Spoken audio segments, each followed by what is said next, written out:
Councilor Dave Tumulak, Chairman, Cebu City, DRRMO. Super Radio, Teka muna. DZWB, Last Report! Ito na. Napag-uusapan natin yung tungkol dyan sa mga renewable energy, mga natural gas, solar energy, natural gas naman sa Malampaya gas field. Mga kapuso, si Pangulong Bongbong Marcos inanunsyo na may nadiskubre na natural gas sa Malampaya gas field. Tuesday yun, Nanay Tuesday, good morning. DZWB, but Super Radio! Inianunsyo ngayong umaga ni Pangulong Ferdinand Marcos Jr. ang pagkakadiskubre ng natural gas sa tinatayang 5 kilometro silangan ng kasalukuyang Malampaya Field. Tinawag nila ito ngayong Malampaya East 1 o MAE 1. Ito ay tinatansya na nagtataglay ng tinatayang 78 bilyon na cubic feet ng gas. Katumbas nito ang halos 14 na bilyong kilowatt hour ng kuryente sa isang taon. Ayon sa Pangulo, nangangahulugan ito na makapagsusupply ito ng kuryente sa mahigit 5.7 milyon na kabahayan. 9,500 mga gusali o halos 200,000 mga paaralan sa loob ng isang taon. Ayon kay Pangulong Marcos, matutulungan nito ang ambag at ng Malampaya at mapalalakas ang ating domestic gas supply sa maraming taon. Lumalabas ayon sa Pangulo doon sa initial testing na dumadaloy ang langis dito na 60 million cubic feet per day. Ito ay may potensyal anya na makapag-produce ng mas marami pa ng isang high productivity resource kung makumpara doon sa original na Malampaya well. Ayon pa sa Pangulo, maliban sa natural gas, ang pagkakadiskubring ito ay kabilang daw yung tinatawag na condensate. Ito ay isang high-value liquid fuel. Dagdag na resource anya ito para matulungan na masuportahan ang pagsisikap ng gobyerno na mapatatag ang ating power supply. Ipinagmamalaki rin ni Pangulong Marcos na pawang mga Pilipino ang nanguna sa paghuhukay na ito o yung drilling at natapos daw nila ito ng walang aksidente o ano pa mang insidente sa kapaligiran. Ayon dito kay Pangulong Marcos, ang MAE 1 ay kauna-unahang milestone sa ilalim ng Malampaya Phase 4 drilling campaign. Kabilang na rin yung Kamagu 2 at ang bagong Pag-asa wells. Ang susunod daw na hakbang ay yung pagkumpleto at pag-testing ng Kamagu 3. Kasunod yung paghuhukay o drilling ng Pag-asa exploration well para maisulong pa yung potential gas resources. Nako, Nanay Tuesday. Naglalaway na naman ng China dyan. Lalo tayo pag-iinteresan yan. Kaya nga, alam mo bang sabi ng China ay sabi ng Task Force West Philippine Sea? Talagang hindi na nila mabilang na naman yung mga Chinese vessels na nakapaligid dito sa teritoryo natin. Maganda itong pagkakadiscover na ito ng isa na namang lugar kung saan meron tayong natural gas dyan sa West Philippine Sea, Nanay Tuesday. Ang ibig ba sabihin yan, bababa na ang presyo ng kuryente natin? Ay, sana. Isa yan sa layunin naman pagka may nadidiscovering ganyan. Para mapatatag yung sarili nating supply at hindi tayo dumidepende sa supply sa ibang bansa. Kasi patas ang presyo ng produktong petrolyo, di ba? Pag dyan tayo nakaasa. Kaya nga pinopromote natin yung renewable energy source. Diba? Yan. At ito ay isang uri ng renewable energy dahil natural gas ito. Natural gas yan Tama, kaka. So, antabayan na natin yung mga development hinggil dito. Siyempre, marami pang gagawin. Na-discovery pa lang ito. Ipo-proseso pa yan, kaka. Kaya yung epekto niyan, hindi natin alam kung kailan natin mararamdaman. Bayamot. Huwag ka masyado at least mayroon na. Ayan. In the meantime, magbayad ka muna ng kuryente sa katapusan.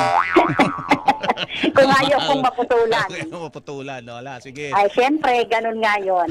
Magandang development po ito. Ayos. Ako si Tuesday Sagunion ng GMA Super Radio DZWB. Dapat totoo. Super Radio, DZWB, Last Report! Yun. Ito nyo narinig sa Super Radio DCWB. Teka muna at meron po tayo nagmamadali. Super Radio DZWB Last Report. May sunog. Kanina sa lugar ni Mau de la Cruz. Ngayon naman ay dyan sa Mandaluyong City. Pasay kanina yun. Mandaluyong tayo ngayon. Mark Makalalad. Mark, good morning, Mark. Ano yan? Isang sunog ang nagaganap ngayon sa isang residential area sa Sitio 4, Barangay San Jose, lungsod ng Mandaluyong. Sa impormasyon mula sa Bureau of Protection ng Mandaluyong 636, ngayong umaga, ang sunog ay itinaas na sa ikalawang alarma. Antabayanan ang follow-up report. Ang inyong kapuso Mark Makalalad ng CMA, Super Radio, DZWB, dapat totoo. Super Radio DZWB Last Ayun. Okay. Ayan, may... natin. Oy, may plus support tayo. 928. DZWB Last Report. reklamo hong impeachment inihain laban kay Pangulong Bongbong Marcos sa Kamara. Isa Avendaño umali sa iba pang detalye. Sino mag-sponsor niyan? Sino nga ba? Igan Connie, isang impeachment complaint nga ang inihain dito sa Kamara laban kay Pangulong Ferdinand Marcos Jr. Isinampa ito ni Atty. Andre De Jesus na personal na naghain sa Batasang Pambansa. Yung impeachment complaint naman ay inendorso ni Pusong Pinoy Party List Representative Jet Nisay at yung resolution of endorsement ay pirmado na ni House Secretary General Cheloy Garafil. Abangan yung update at iba pang impormasyon ukol sa balita na yan maya-maya lamang. Ako si Avendaño Mali Isa. ng GMA Super Radio DZWB. Isa. Dapat totoo. Isa. Yes, Igan. Sino yung nagsampa? Attorney? Yung Attorney Andre De Jesus Mhm. and yung Nag-endorse. nag-endorse kongresista na kailangan, ay si Pusong Pinoy Party List Representative Jet Nisay. Okay, pakiano natin pakihanap natin, mabigyan ng detalye. At nakalagay doon ano dahilan, culpable violation, gross negligence ba? O betrayal of public trust?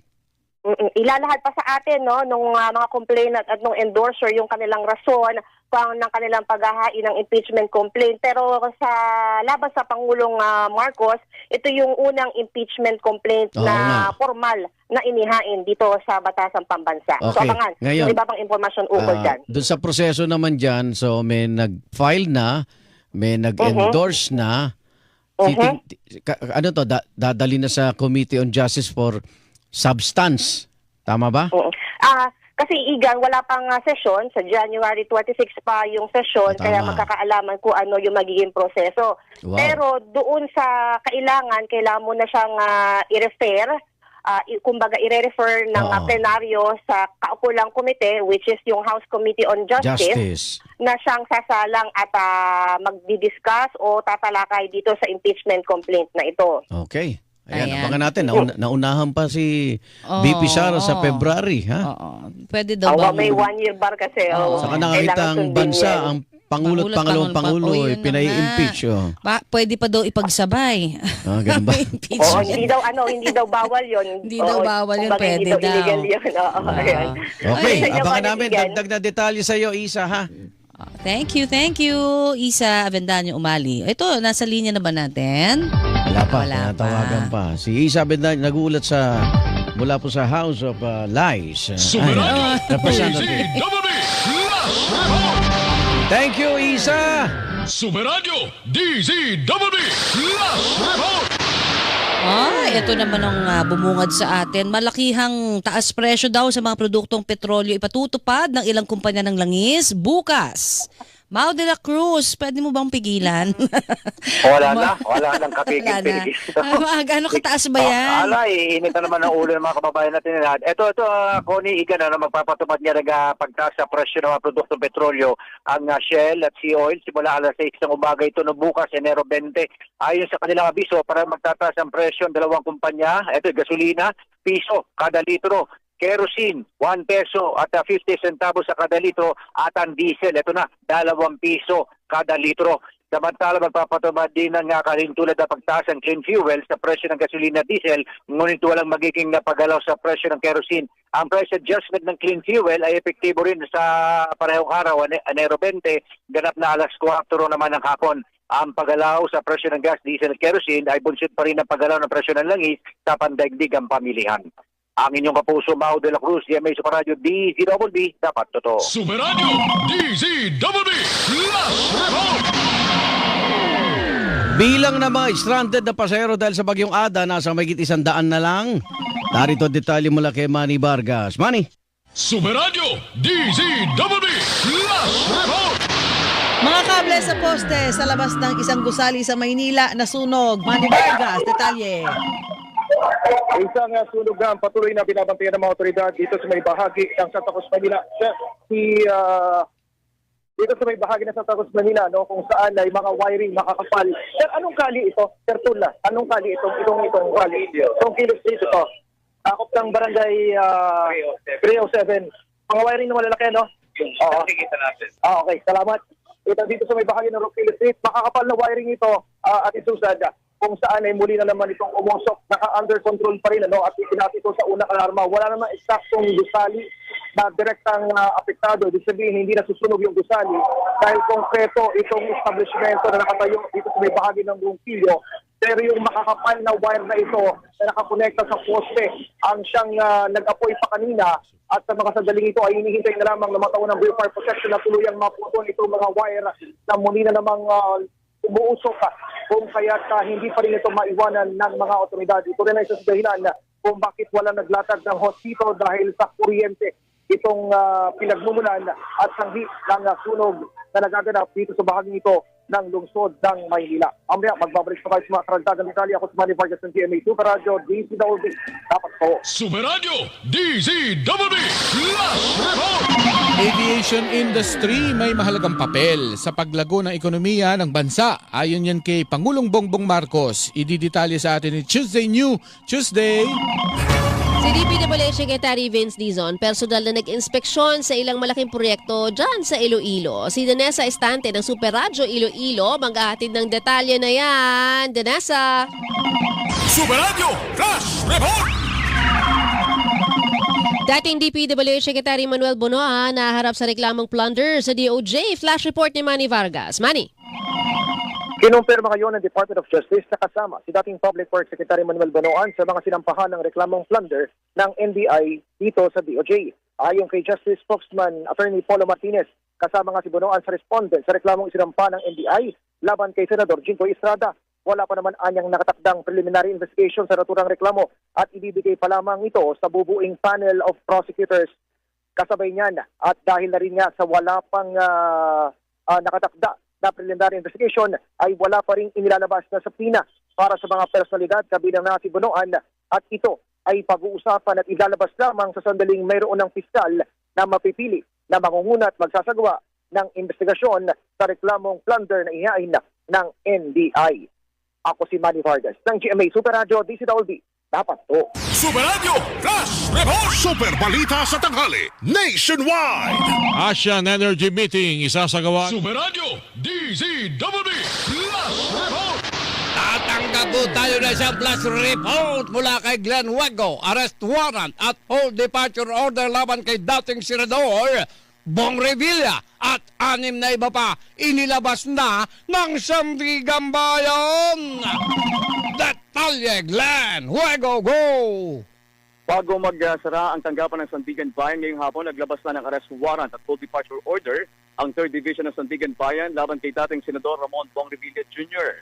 Si Revilla ay naharap sa kasong malversation at graft dahil sa 92.8 million pesos na umani ghost flood control project sa Panti, Bulacan, kasama ang 6 na kapwa-akusado mula sa Bulacan First District Engineering Office ng DPWH. Particular din ito kina Bryce Hernandez, Engineer JP Mendoza, RJ Mendoza, Emilita Huwat, Juanito Mendoza at cashier na si Cristina Pineda na kasama nga rin dito sa mga nasa arrest warrant at full departure order. Una ng binanggit ni dating DPWH Undersecretary Roberto Bernardo na kabilang si Revilla sa mga umuli nabigyan ng umuli billion kickback. Kakakausap ka lamang ngayon, Karen, kay Sandigan Bayan Executive Clerk of Court Dennis Pulma na kanyang kinumpirma na pinadala na rin nila ng kopya ng warrant ang PNP, Immigration at NBI. Ako si Glenn Huego ng Super Radio DZWB. Dapat totoo. Sumeradyo DZWB Flash Report.